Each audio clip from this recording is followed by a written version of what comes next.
NASCAR drivers think they're road course kings. Sonoma, the Roval, Watkins Glen, they've conquered every left and right on the American calendar, and they'll tell you straight up that road racing is just another skill in the toolbox. Then they see the mountain, and the mountain does not care about your trophy cabinet. Here's the thing nobody in mainstream NASCAR media will tell you. There is one specific corner at Mount Panorama, a downhill left-hander called the Dipper, where a cup car would be fundamentally, physically, mechanically compromised before the driver even touched the wheel. It's not about talent.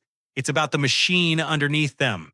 And by the end of this video, you're going to understand exactly why a 1,500-kilo stock car built for banked ovals turns into an absolute liability across the top of that mountain, and why even a generational talent like Shane Van Gisbergen needed years, not weeks, to truly own that place. Let's decode it. The machine problem. First, you have to understand what a NASCAR Next-Gen car actually is. This thing weighs about 1,540 kilograms with driver and fuel on board.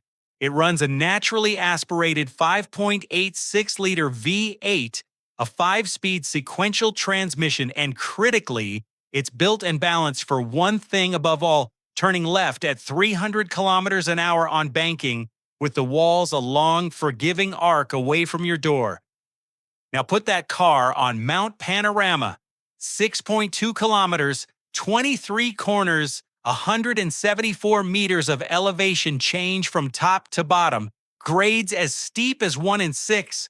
And here's the part Americans genuinely don't process until they've stood there. The walls are right there, concrete, unforgiving. Bathurst is a street circuit masquerading as a road course. There is no runoff across the top of the mountain. You get it wrong at Skyline, at the Dipper, at Forest's Elbow, and you are into the wall, full stop. The Gen 3 supercar that races there, lighter, lower, with a chassis and weight distribution designed from the ground up for exactly this kind of technical, elevation-heavy assault. The NASCAR car was born for Daytona, the supercar was born for the mountain, and that difference in DNA is the whole story. But here's where it gets really dangerous. The Dipper, where physics turns against you. The Dipper is the third corner in the S's sequence, and it earned its name, honestly, before the safety changes. Cars would dip so hard that the inside wheels lifted clean off the deck like the corkscrew at Laguna Seca, but nastier, because at Bathurst there's a wall waiting and a drop off the edge of the world. Now think about what a heavy stock car does here. You're descending hard, under-braking, with the car unloading over a crest and then compressing into the dip. A NASCAR Next-Gen carries its mass high and long, that big front-engine V8 layout, that tall greenhouse. When you throw 1,540 kilos into a downhill left-hander that's simultaneously trying to lift the inside of the car, you get brutal weight transfer. The nose dives, the rear goes light, and the platform pitches in a way that oval setups simply never have to deal with. That's the secret. A cup car isn't just slower through the Dipper, it's fighting its own mass distribution. The very thing that makes it planted and stable at 300 on the banking makes it a pendulum on the mountain. Get greedy with the brake and the rear steps out with a wall a car's width away. This is why footwork matters more here than raw bravery. Heel toe versus the sequential slam. Here's a subtlety that separates the pretenders from the players. Both the Next-Gen and the Gen 3 supercar run sequential gearboxes. You can bang downshifts without the old-school clutch dance, but surviving Bathurst isn't about how fast you can shift. It's about how precisely you can control the car's balance while you shift. On the brakes, going downhill with the platform pitching. The old heel-toe discipline, braking with part of the foot while blipping the throttle with another, was never really about the gearbox. It was about being smooth enough to keep the car settled during weight transfer. And that instinct, that surgical throttle and brake feel, is exactly what road racing purists like the Supercars guys have baked into their bones from a young age. You can't download it. You build it lap after lap, year after year, and this is the whole reason it takes years, not weeks. Welcome to the 97 Nation. Real quick, If you're the kind of fan who's sick of mainstream media ignoring the technical brilliance of supercars, sick of people acting like road racing started at Sonoma, then welcome home to the 97 Nation. Hit subscribe and join the smartest racing community on YouTube.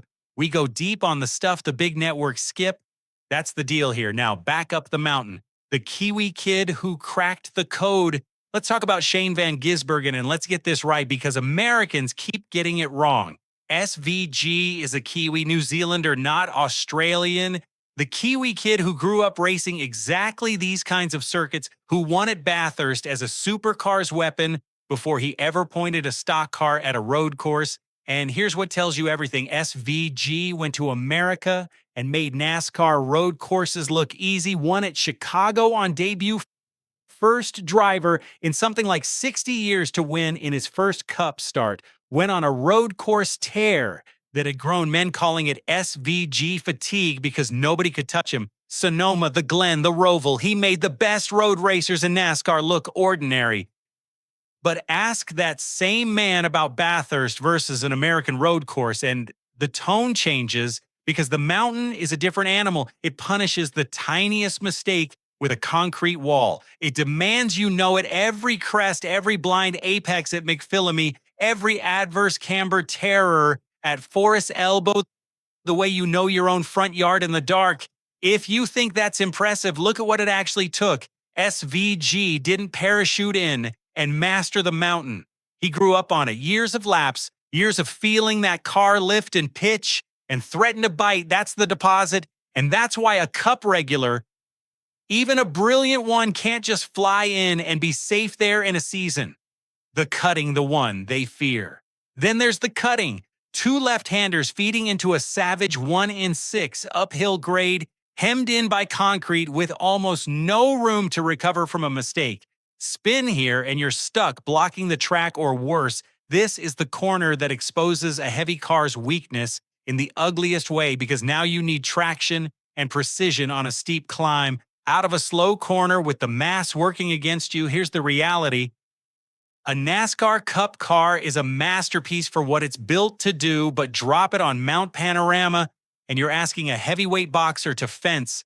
The weight, the balance, the height, all the things that make it lethal on the banking become liabilities against those concrete walls. And the drivers, the best of them could learn it, but learning Bathurst isn't a weekend, it's a career. It's why the Kiwi kid is the exception, not the rule, because he paid the years the mountain demands. The machine can be trucked in overnight, the knowledge cannot. So here's what I want to know. 97 Nation, of all the current NASCAR Cup stars, which one actually has the footwork, the throttle discipline, the sheer feel to survive the cutting on the mountain? Not just survive Sonoma, the mountain. Drop your pick in the comments and defend it. And if somebody names a driver who'd stuff it into the wall at the Dipper on lap 1, tell them why. We'll see you at the top.